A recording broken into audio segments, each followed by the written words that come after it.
Hey everyone, it's Ming and Sam here, and now with summer upon us, it's time to eat some matcha ice cream. We are going to start by heating our cream mixture up to 170 degrees on medium heat while stirring gently. Don't put this on high heat because all you will get is some burnt milk. While we wait for the cream to come up to temperature, whisk the sugar into the eggs.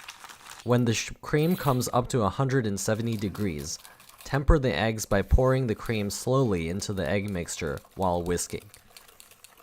We want the egg mixture to become warm to the touch and to take on the consistency of the cream. We only need to add enough cream to the eggs to make them warm to the touch.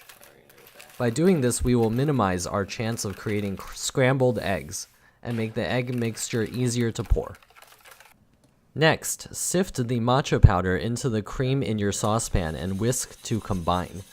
Then add the warmed egg mixture back to the pot and continue to whisk on medium heat until a temperature of 170 to 173 degrees is reached. Then immediately strain the mixture through a fine mesh strainer to catch any bits of egg that might have overcooked.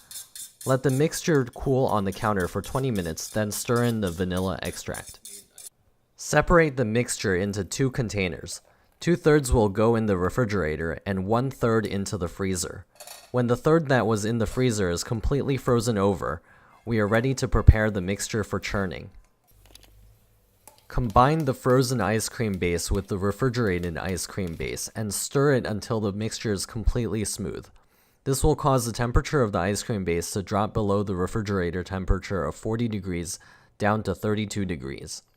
This process will cause the ice cream to freeze faster while being churned and result in a smoother texture.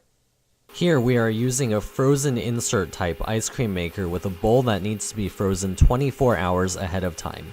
Churning the ice cream takes about 10 to 20 minutes depending on the ambient temperature and your model. We are looking for a consistency somewhere between a smoothie and soft serve to be reached. If your machine starts to struggle to churn because it is too hard, then you have overdone it. And if your mixture is not solidifying after 20 minutes, then your insert was not cold enough. Transfer the mixture into containers and freeze for 6 to 8 hours until frozen solid. Here we are serving the matcha ice cream with some ayu jelly and some red beans.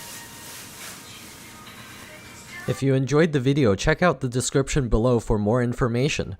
Subscribe and follow us on Facebook. We will be posting monthly recipes, and you can check out our previous video on scallion pancakes as well.